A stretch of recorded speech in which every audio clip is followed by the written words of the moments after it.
gente, mais uma vez, muito boa noite, sejam todos bem-vindos. Já conversamos aí um pouquinho, né? Vamos iniciar a nossa aula realizando um compartilhamento de tela e vocês vão dizer para mim se vocês estão vendo aí o mesmo que a professora. Estão vendo? Sim? Então, a professora vai iniciar a aula com a seguinte frase. Sonhos, eles determinam o que você quer. Então, a gente sonha, mas é a ação que você conquista. Então, a ação é que vai determinar. Tanto que a palavra ação, no meio vem a oração. Então, sonhos determinam o que você quer, mas é a ação que determina o que você conquista. A ação com muita oração, ok? Então, vamos fazer uma breve revisão da aula passada. Vocês vão me ajudar. Eu vou desativar um pouquinho aí o som. E vocês... Ô, Vani, agora deu certo, né, meu amor? Opa, agora tá ótimo. Coisa boa. Então, agora vocês vão me ajudar ali. O que vocês lembram de sinais vitais? Eu vou ajudar vocês e vocês vão dar continuidade me ajudando, tá? Então, assim, sinais vitais. O que são? É o que indica o estado fisiológico da pessoa. São os parâmetros, né? Que indicam se a pessoa está bem ou não está bem. Esses parâmetros, quais são os 4 principais? Pulso, respiração, temperatura e a pressão arterial. Até agora, tudo bem? Tudo certinho? Joia! Não que os outros não sejam importantes, mas no caso, em primeiros socorros, não vá assim com atendimento de emergência. Qual é o fundamental que você saiba? O pulso, ou seja, aonde nós devemos aferir o pulso? Aqui, ó, pescoço. Na aula passada, a professora dividiu com vocês vários locais onde se tem um ponto, né? Pode ser aqui, aqui, aqui, região poplítea. Tem várias regiões, região inguinal, tem várias regiões onde dá para sentir o pulso. É importante saber. Adulto gira em torno de 65 até 80. Se tiver muito além disso, tá com taquicardia, o coração está batendo muito rápido. Se tiver menos de 60, chama-se bradicardia, o coração está batendo muito devagarzinho. Ok? Pulso. Então, temperatura. Temperatura, nós utilizamos o quê? O termômetro. Região axilar, lembrando um cuidado muito importante, toda vez que terminar de utilizar, higienizar, e antes de colocar no paciente, álcool 70 ali, coloca. Muito bem. Quanto respiração, Clarice, você lembra, em média, quantas respirações nós fazemos por minuto? Nós podemos chegar a paciente e falar assim, Odeci, agora eu vou contar quantas vezes você respira. É assim que é a técnica correta? Não. Se você precisar aferir os sinais vitais do paciente, você vai colocar a mãozinha lá no pulso, vai olhar no seu reloginho, durante 1 minuto e sentir quantas vezes o coração dela bateu. Quando terminar 1 minuto com o coração, você ainda vai continuar olhando para a pessoa. Só que é um segredo, você não vai contar para ela. Agora eu estou vendo sua respiração. Não pode. Você fica ali olhando. Conta mais 1 minuto. Isso. Pede para alguém falar assim, ó, a partir de agora eu vou contar a tua respiração. Aí você fica, peraí. Como é que é? Será que eu estou respirando certo? Fica estranho, entendeu? Então, a técnica correta continua com a mão lá no pulso, mas na verdade o que você está vendo é quantas vezes ela está respirando, ok? Você lembra lá, Valdecir, quantas vezes o adulto respira por minuto? Quantas? O que você lembra? O que você lembra, Aparecida? Vani? 12 a 20. Isso. Passou disso? A pessoa está dispneica, ou seja, está com dificuldade, está ali respirando muito rápido. Outra sinal vital, hipertensão, pressão arterial. Qual que é o saudável? 120 por 80? Pode ser 70? Sim. Pode ser 60? O que não pode é estar menos que 60. Até 60, sim, relaxamento pode. Pode estar acima de 120? Não. Não. Ok, então vocês estão ali, ó, Bem afinados, então. Sinais vitais é o que indica como está o estado de saúde da pessoa. E os 4 principais foi esses que a professora citou. E hoje, Sim. nós vamos falar? Nós vamos falar sobre acomodando o paciente acamado. Hoje, nós tivemos uma aula que nós falamos especificamente sobre a úlcera de pressão. Só que hoje nós vamos voltar a falar lá o que a gente conversou na úlcera, sobre úlcera de pressão. Quando o paciente chega em casa, qual que é a forma mais correta de nós acomodarmos esse paciente para que ele não tenha problema com escara? Vamos lá. Primeira pergunta para essa aula, bem aquecido. Para quem quer saber qual que é a página que está, a professora vai passar para vocês. Só um instantinho. Deixa eu ver aqui. 86. 86. A professora agora vai desativar o som de vocês para que todos não ouçam com ruído ou com barulho. Se alguém precisa fazer alguma pergunta para mim, levanta a mãozinha bem lindo e faça. Enquanto isso, observem essa imagem, que a professora só vai confirmar aqui a chamada. Eu vi a Aparecida por aí, a Cleonice, eu não vi a Diva, a Vani, a Aparecida, a Regina e o Valdecir. Muito bem. Então, como se forma uma úlcera de pressão? Ou como se forma uma lesão na pele? Observe essa imagem. Colchão, tecido, músculo, osso. Ah, professora, não estou entendendo. Espera aí que eu vou mostrar uma outra imagem. Então, a pergunta principal é, como se forma? É a pressão entre a cama e as partes ósseas, principalmente aonde tem saliência óssea. Ok.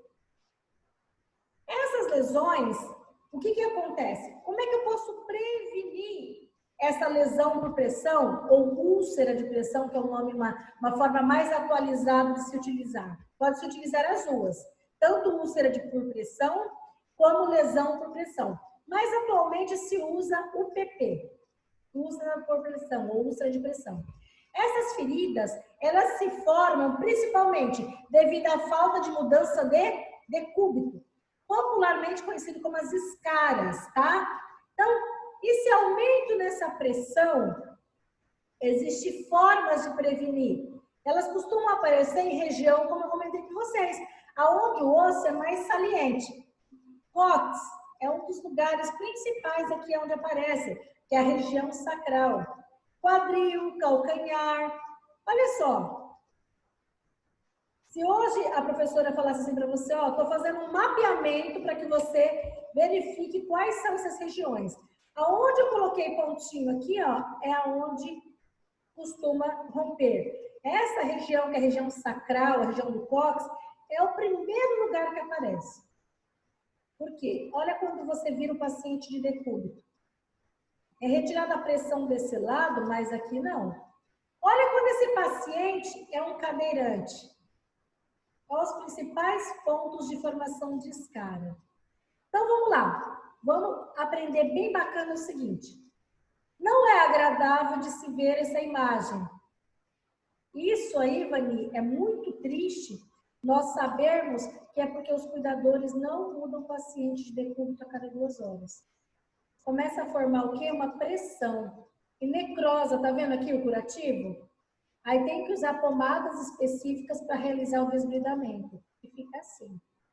É muito difícil, porque depois até conseguir chegar a um patamar de restabelecimento de pele, é muito triste. O paciente passa por muito sofrimento. Ok? Então, a falta da circulação nesses pontos que eu mostrei para vocês, falta ali nutriente, ou seja, precisa de oxigênio nessas regiões de proeminência óssea. E aí causa ferida. Então, se a professora perguntar assim para você, você sabe o que é lesão por pressão? Lesão por pressão é a mesma coisa que úlcera de pressão. Ou seja, uma ferida, ela é formada porque as principais áreas são acometidas por essa lesão por faltar oxigenação. O peso do corpo, entendeu? Pesa ali no colchão, por isso que, ó, observem aqui novamente agora essa imagem. colchão, o osso pesa, ou seja, aqui vai tendo cada vez mais dificuldade de fazer o quê? Realizar uma oxigenação devida, uma vascularização. Olha só, quantos locais? Se eu perguntar uma atividade, você sabe quais são os principais locais aonde se rompe escara? Você vai saber, porque ó, você está bem antenado. Cabeça, ombro, cotovelo, região sacral, quando o paciente fica de lado, região do quadril, e por não pôr protetores, quando vira o paciente no meio das pernas, aqui ó, no lateral do joelho. E calcanhar. Então, essas são as principais regiões que são acometidas por úlcera de pressão. Olha só. Região occipital é essa região aqui, ó. É a região da cabeça, tá? Região dos ombros, escápula, cotovelo, quadril, sacral. A sacral fica no isquio, tá? Joelho, calcanhar, hálux é o nosso dedão ali, tá? Dedão da frente é o hálux. E aí, quando começa esse processo que eu vou dividir aqui com vocês, essa imagem. Inicialmente, a pele fica parecendo uma assadura mesmo. É nessa hora, primeiro não deixar acontecer, tá? Realizando mudança de decúbito, hidratando a pele do paciente com o quê? Ah, o meu paciente tem hidratante. Tem algum específico, professora? Se você não quer falar em marca, vamos falar no seguinte. Óleo de girassol. Quer falar em marca, que é um produto um pouco mais caro? Dersane. Professora, o cliente não quer usar óleo, ele não quer usar Dersane. Compra um hidratante onde tenha na composição vitamina A, vitamina E, principalmente vitamina C. Esses 3 componentes, eles ajudam ali a fazer o quê? A manter a pele hidratada. Então, hidratado não vai ter esse rompimento, ok? Então, olha só. Primeiro começa como se fosse uma assadura. Estão observando aí?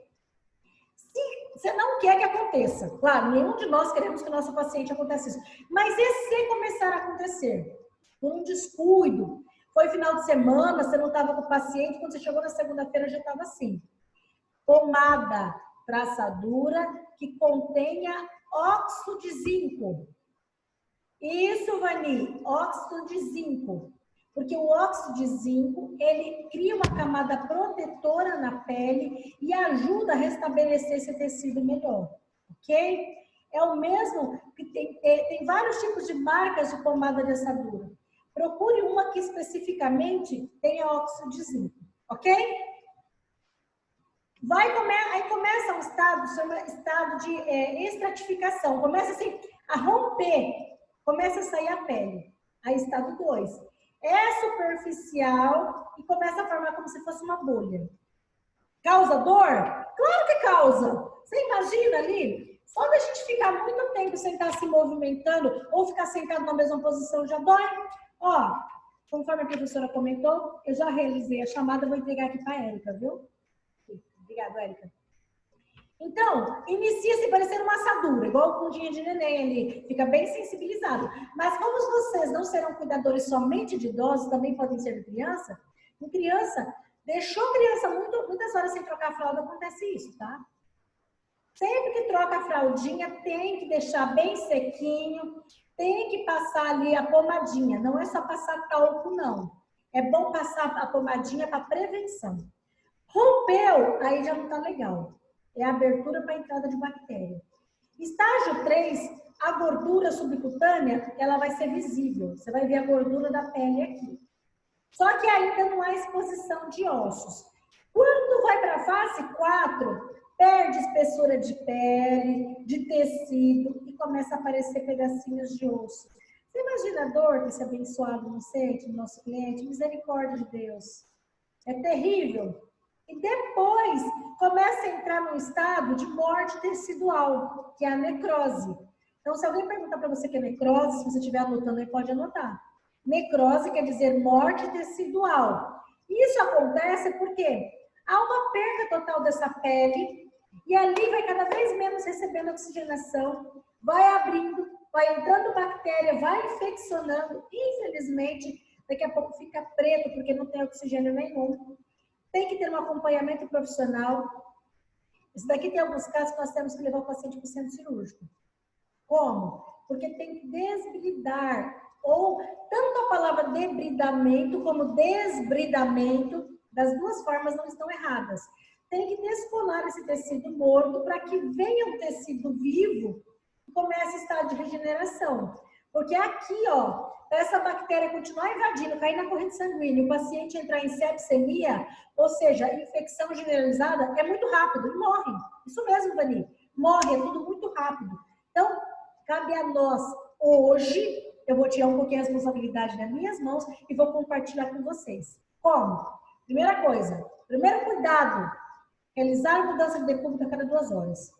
Depois, se o paciente for utilizar fralda, sempre que for realizar a troca de fralda, se percebeu que está com urina, se esse paciente soa muito, tem que passar ali pomadinha. Não deixa chegar a esse estado para passar pomada. Peça para a família e já tem essa pomadinha. Ai, tem talco aí para o pai. Não é talco, não. É a pomada de prevenção de assadura, tá bom? Não temos dinheiro. Conversa com o pessoal lá no posto de saúde, pede para o médico prescrever.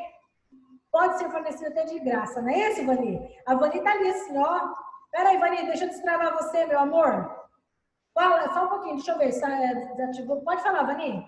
O SUS dá fralda e dá pomada também. Exatamente, só que pro SUS dar, tem todo um processo, entendeu? Tem o programa da farmácia popular, aonde tem que alguém da família ir lá, entrar em... Sim, a família tem que pedir assistente social, vir até na casa e avaliar e fazer o pedido. Mas é simples, muito simples, não é complicado.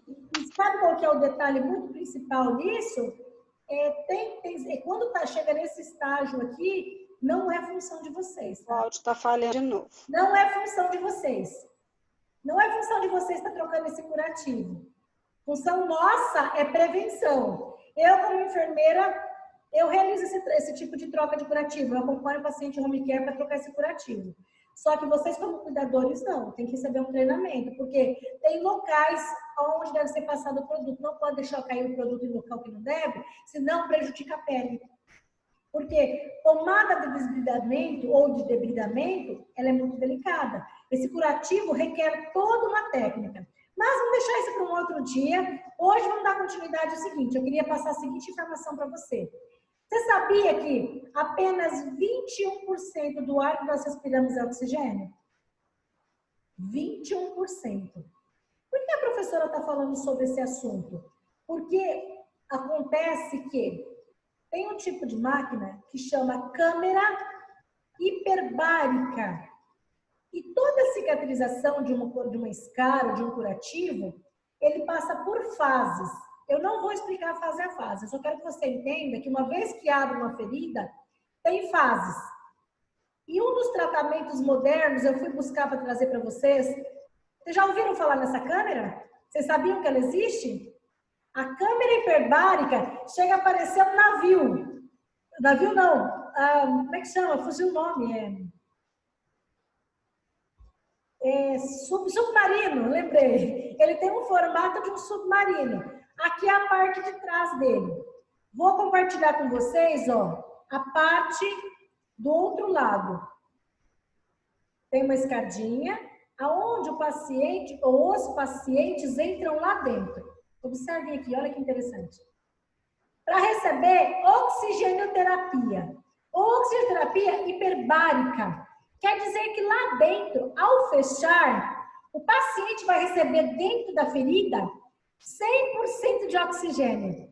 Porque fora nós respiramos a 21, foi isso que eu falei para vocês, né? Então, para cicatrizar, demora muito. Nessa câmera, é um novo conceito sobre a qualidade de vida da pessoa. Então, a inalação de oxigênio 3 vezes maior do que o nível do mar. Então, é perfeito aqui dentro. Para regenerar a pele, entendeu? É um método terapêutico que vem sendo, cada vez mais tem mais resultado positivo. Então, para aqueles que têm os seus pacientes ou terão seus pacientes, às vezes a família não sabe que existe esse tratamento. Aqui em São José do Rio Preto, essa é a informação que eu tenho, tá?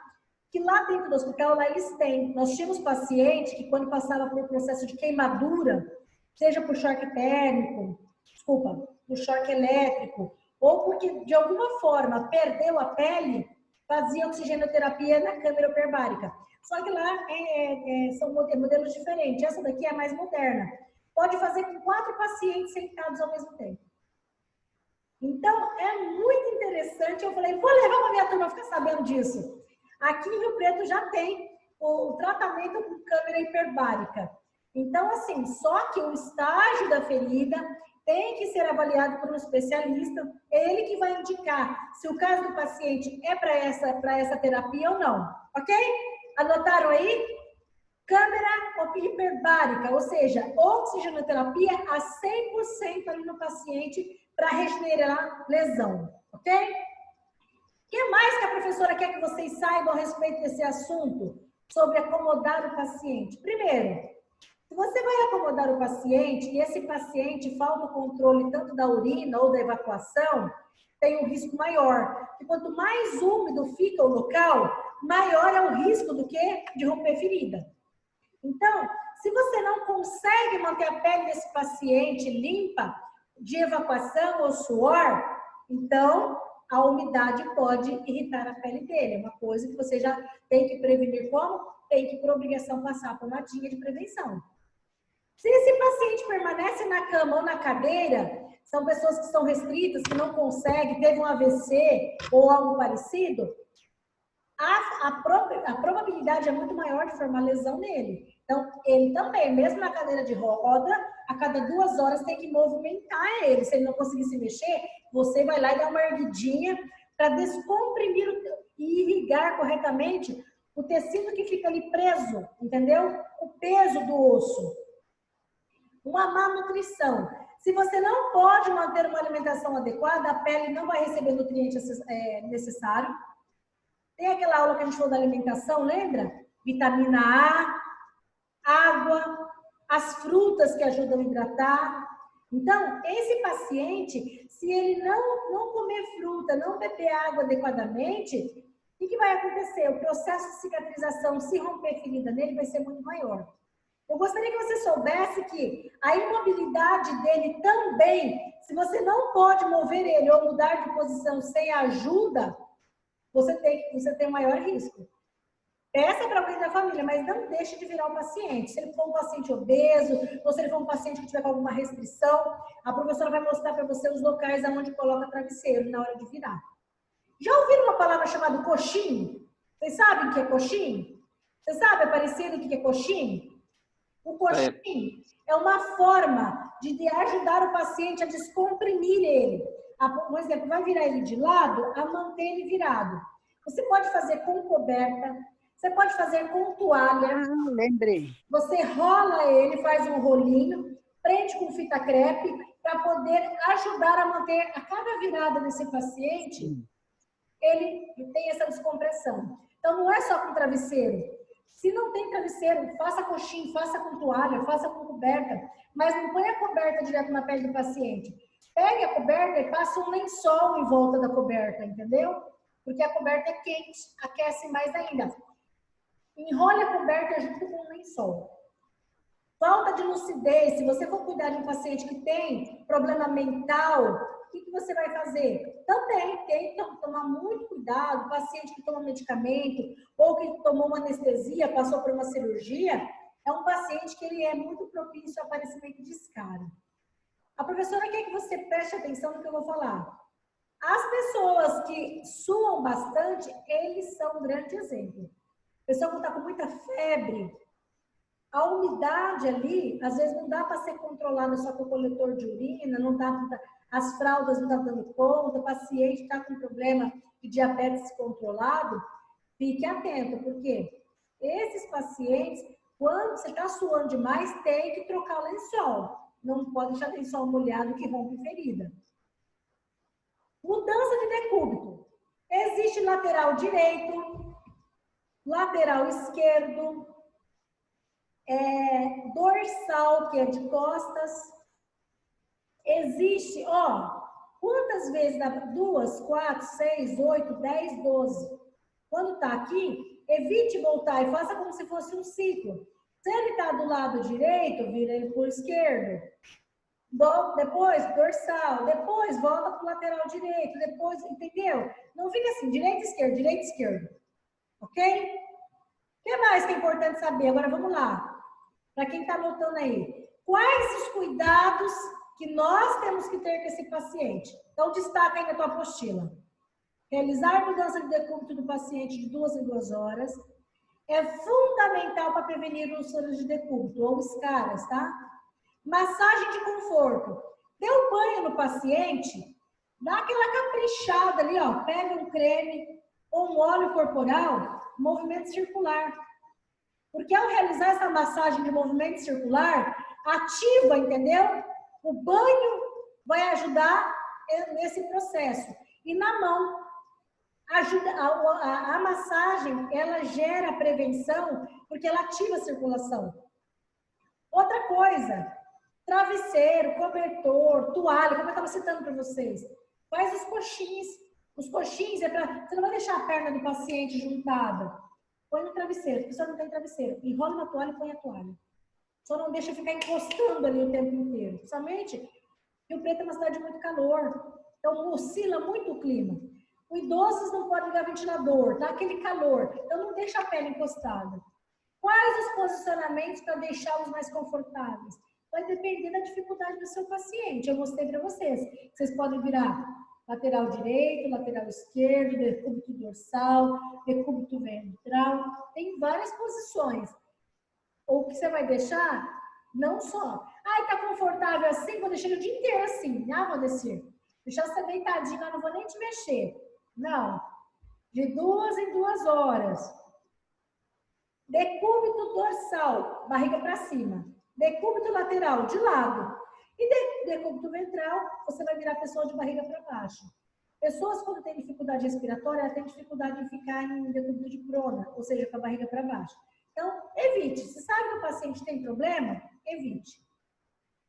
Como evitar? Com essas mudanças de decúbito, pode-se evitar o aparecimento de escara? Se eu perguntar para você, se realizar a mudança de decúbito certinho, evita escara? A resposta é sim. Olha só o que a gente pode fazer. Se aqui no cotovelo, sabe que o cotovelo vai ficar aqui? Enrola, pega a toalhinha de rosto, enrola. Não deixa o cotovelo dele aqui direto, fazendo pressão no colchão. Virou ele de lado, põe travesseiro na perna. Quando você vai virar ele um pouquinho mais, descomprima colocando aqui do lado, atrás das costas. Esse paciente fez uma cirurgia, não pode mexer? Tá vendo aqui por que é diferente aqui essa prótese? Isso aqui é feito com colchão casca de ovo. Colchão casca de ovo, lembrando, é o colchão que é recomendado para fazer o quê? Para evitar o aparecimento de úlceras. Então, ó, você pode improvisar. Você mesmo pode, se tiver, ou pede para o familiar, se não achar lugar para comprar, compre um pedacinho do colchão e faça, ó. Aqui é para evitar escara, aonde? No calcanhar, ok? Meio das pernas, travesseiro, coxinho, aqui. Olha uma coisa interessante e importante que eu trouxe para vocês. Ah, se vocês não sabem, esse colchão ele é conhecido como casca de ovo ou piramidal. Ele é para evitar aquela imagem que eu mostrei para vocês lá no começo, ó. É para evitar que o osso deixe de irrigar aqui, ó, que passe o quê? Oxigenação. É importante, é muito importante. Então, como eu falei, essa posição aqui de ventral, evitar paciente que tem problema respiratório, se deixar assim, ele vai ter mais dificuldade, porque o tórax não consegue se expandir para ele respirar, ok? Então, evite essa posição para paciente com problema respiratório. Paciente acabou de comer, é importante não essa história de fazer a ceia. Lembra das 6 refeições que tem que fazer? Não comer muito antes de dormir, por causa disso daqui, ó. Observe essa imagem que a professora está mostrando para vocês. Quando nós viramos o paciente para o lado direito, olha onde está o nosso estômago. O nosso estômago, antes de dormir, se tiver comido alguma coisa, é importante que nós começamos sempre a dormir do lado esquerdo, para que não haja problema estomacal. Olha que interessante essa informação, viu? Então, quando você vira para esse lado, você pode ficar sentindo azia enquanto está dormindo ou acorda com aquela sensação ruim. O saudável seria do lado direito, ou desculpa, do lado esquerdo, ok? Guardaram bem essa informação? Joia, a professora vai dar continuidade. E outro fator que eu falei, creme, massagem. A massagem, ela previne formação de escara, tá? Só reforçando. Pode ser creme, como pode ser óleo. Então, é importante mudança de decúbito idoso? Claro que é. É para lá de importante. É importante porque uma boa alimentação, colchão, mudança de decúbito, vai prevenir. Cadeirante também, lembrando, tem que desencostar ele. Palavra-chave, tem que observar região de saliência óssea. Se aparecer vermelhidão, escoriação, entre em contato com a equipe de enfermagem. Tem casos que precisa da medicina para quê? Para poder estar iniciando a prevenção antes que rompa mais. Nossa aula está se encerrando. Próxima aula, sobre o que nós vamos falar? Sobre a transferência do paciente. Como que a gente faz essa transferência sem